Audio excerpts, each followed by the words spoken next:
The first thing and the most important thing is the one thing that literally marinates all of your nonverbal cues, that literally changes your thought process, changes your demeanor.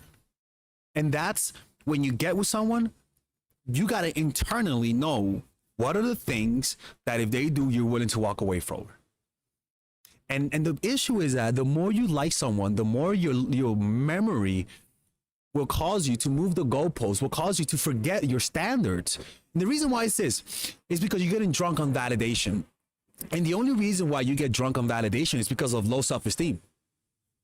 Literally, right? And so you have standards, but when somebody that you value validates you, you forget your standards and you move the goalposts for them. And this, internally, you start to fear walking away. You start to fear leaving them. And this literally changes everything about you. And in fact, you look like a completely different person. You look like a completely different person to them.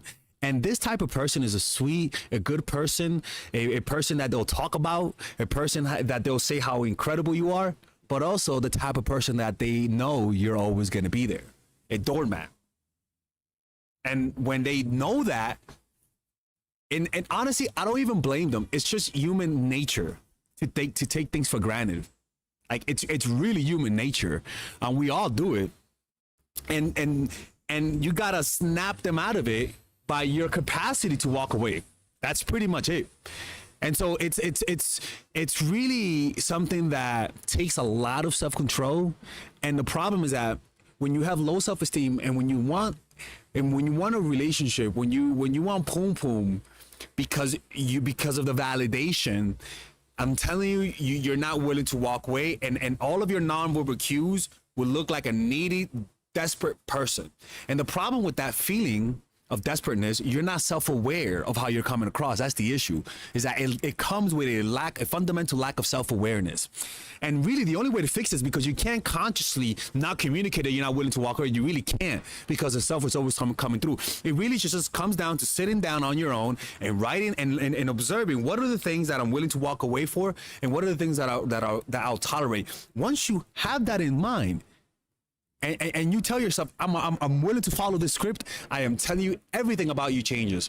I've seen this with women that got tired of my bullshit, and you can kind of tell because their demeanor changes. They're more serious, they're like, there's something about them that they can't copy that even if they wanted to. It's really a mindset shift. The next one is that you're able to detach. So detachment is not that you are a cold terminator, that you feel no emotion. It's literally that you have the capacity to leave something that you don't want to leave. It's doing something for your own benefit. And this is where the good people are not capable of doing this. And the reason why is because they're not psychopaths, they're not sociopaths, they're not narcissists, but most importantly, they may not have high self-esteem. Sometimes good people don't have good self-esteem, and that's just how that works. And so that's why this is something that you practice. You practice this by learning to detach from situations. And what does detachment mean? It means you react less, you're less reactive, right? So you miss your flight, you were able to let go about the fact that you wanted to be on vacation. You let that go. And you do that by not reacting to the content of your mind. And you do that through just literal meditation practice. A daily meditation practice of choosing to observe the breath and ignore your thoughts. What you're doing is that you're detaching from your thoughts and getting to know yourself by observing that within the framework of the physical body, because that's who you are. When you're able to do that, when you know that if you just observe the breath, your emotions, your negative emotions will go down and positive emotions will take its place, you develop confidence. You develop self-esteem. You develop self-respect. And this literally changes your nonverbal cues. You become less reactionary. You're more calm. You're more detached. You're more unbothered.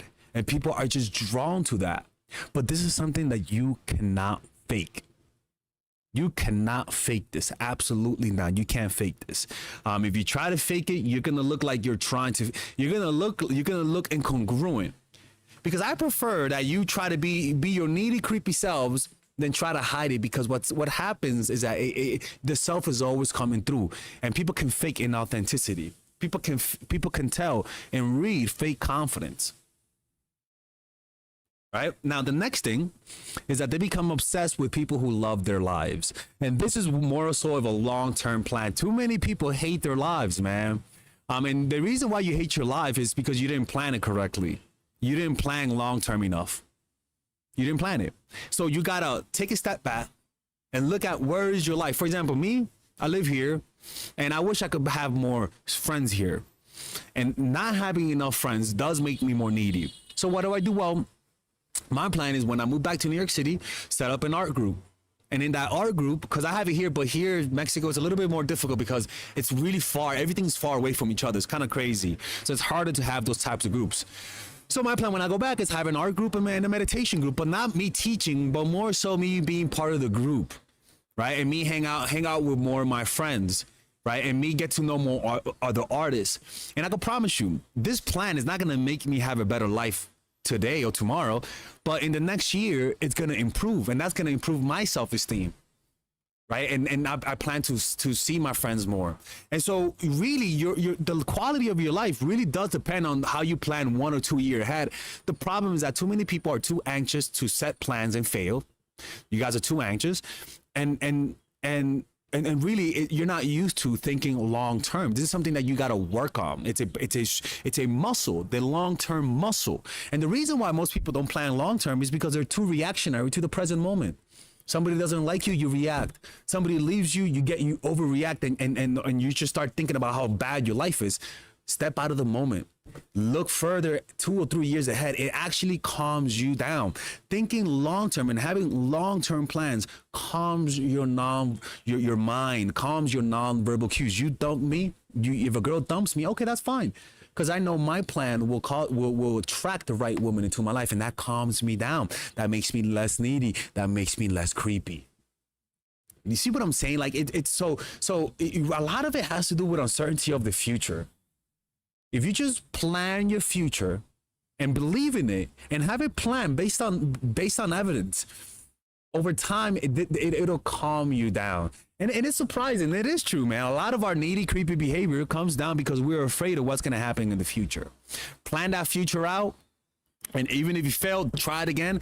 And over time, you're going to develop the confidence to predict things. And that's going to predict how you're going to do in your relationship. Because now you leave me, that's fine. I know strategies to find someone who's going to appreciate me for me. All right. So remember, the capacity to detach, the capacity to walk away, and the capacity to plan your future, right? Because when you feel needy and creepy, you don't know what's gonna happen in the future. Get certainty about your future, and all of a sudden, everything else will fall into place, and your demeanor will all of a sudden just come across as more confident and more magnetic. All right. If you guys enjoyed this video, check out my new course, The Commitment Formula. You could pre-order it right now, and you can get it at a discounted rate. This course is meant to help you get out of situationships. This course will help you to get into relationships, to get commitment. I mean, I've gotten a bunch of testimonies of women getting married, even having kids. I mean, a woman came up to me. They're like, "Look, Father Alex, this is you." I'm like, "That's not Father Alex, okay? Father Alex is a spiritual thing." And like, no, I have a kid, and because of your channel, I applied what you did, and now I have a kid. I've seen countless of stories. As toxic as you guys might see me, these strategies work to get commitment. Purchase it right now. There's no gimmicks, there's no games. This is meant to allow you to get the guy that you want, get married, and have kids, and you don't have to watch any other channel after this. Okay? And if you don't like it, just get your money back. Look, this is gonna be the best course I'm ever gonna make. And that says a lot. This is gonna be the best course I'm gonna make. So pre-order it right now, or else I'm gonna have to close the channel. And don't forget, if you guys want to work with me one-on-one, go to mindfulattraction.org right here and book a one-on-one phone call. Take care.